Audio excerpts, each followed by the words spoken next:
So this is going to be a kind of rambling op-ed style video that I'm not going to do any editing on, really. So it's just about what I'm going to say.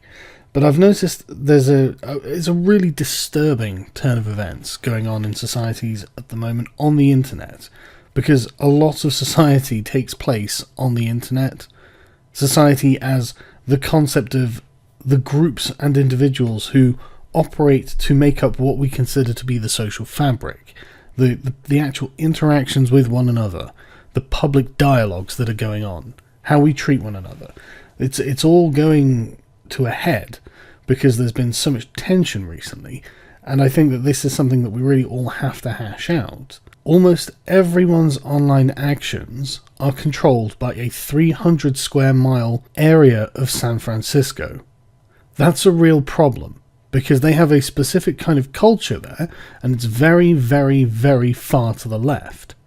And they are not comfortable when they have to abide by the sort of more liberal or conservative viewpoints that the rest of the world hold in comparison to their own. If there's one thing I have seen through all of the apologies, all of the public statements these social media platform owners have had to make, like Zuckerberg talking about this Holocaust denial, like Jack Conte from Patreon with Lauren Southern, like Jack Dorsey with all of the bannings from Twitter, given how Twitter decided to call themselves at the first a free speech platform. You can tell these people don't want to have to listen to other people's rules. They think that these people are bad and they should get rid of them, and their platform would be better if those people weren't there. They're wrong. The fact that these people are there is what makes their platform interesting. No one wants to just hear the beacons from within your echo chamber. But if they had their way, they would just remove those people. It wouldn't even be a question. Morally speaking, it would be absolutely righteous to keep these people out of what they consider to be the public dialogue. Because it is. And I think that really, if you're going to be what can constitute the public space, the marketplace in the city-state, the speaker's corner, whatever it is you have your public dialogue around, removing people from that because you don't like their points of view is really unconscionable. They are citizens too. They can still vote.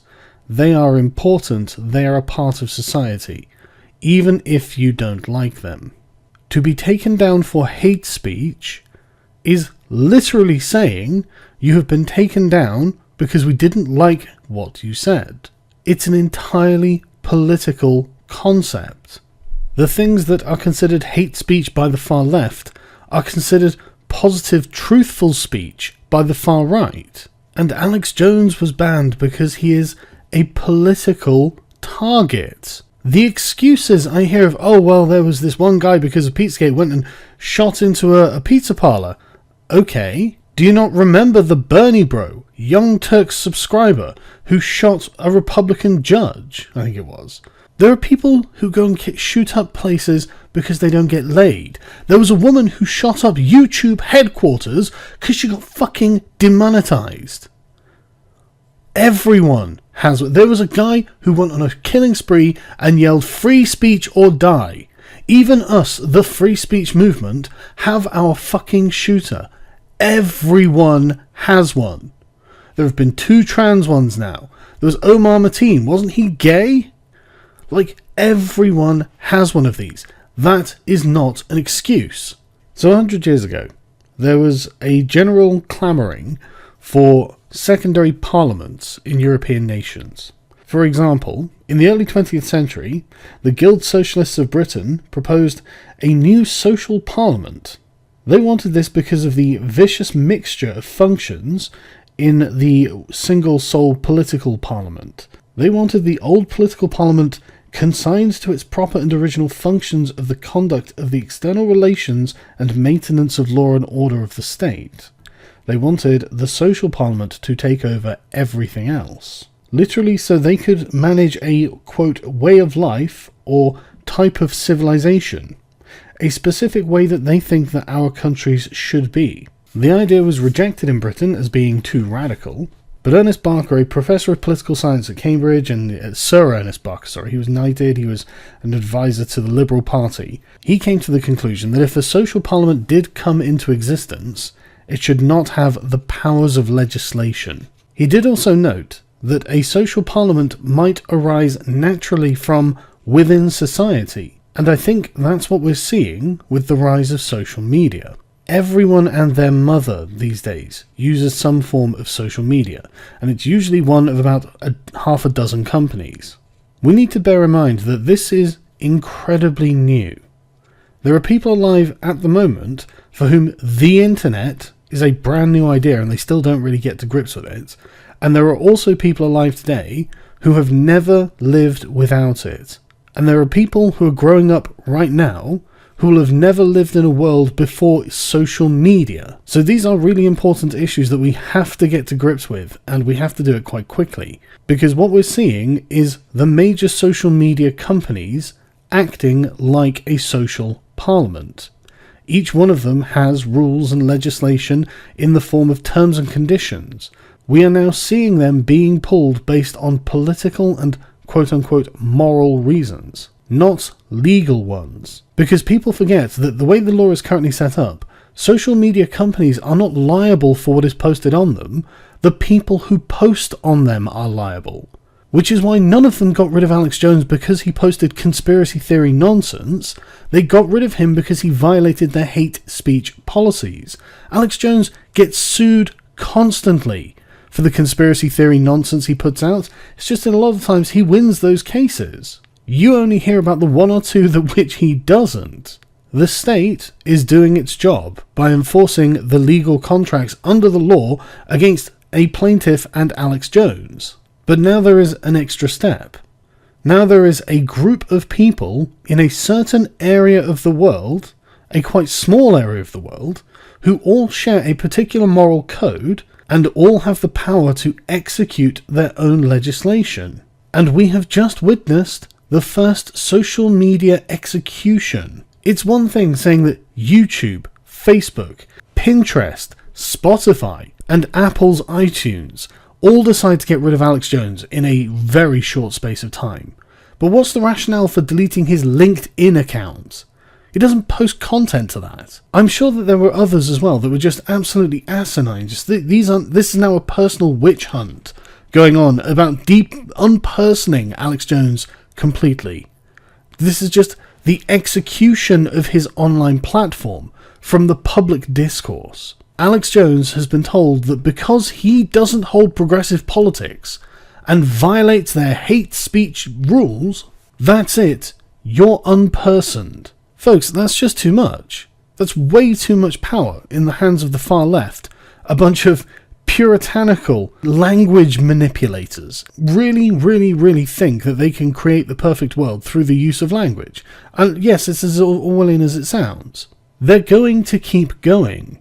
This is not going to stop with Alex Jones. And this is something that we have to do something about.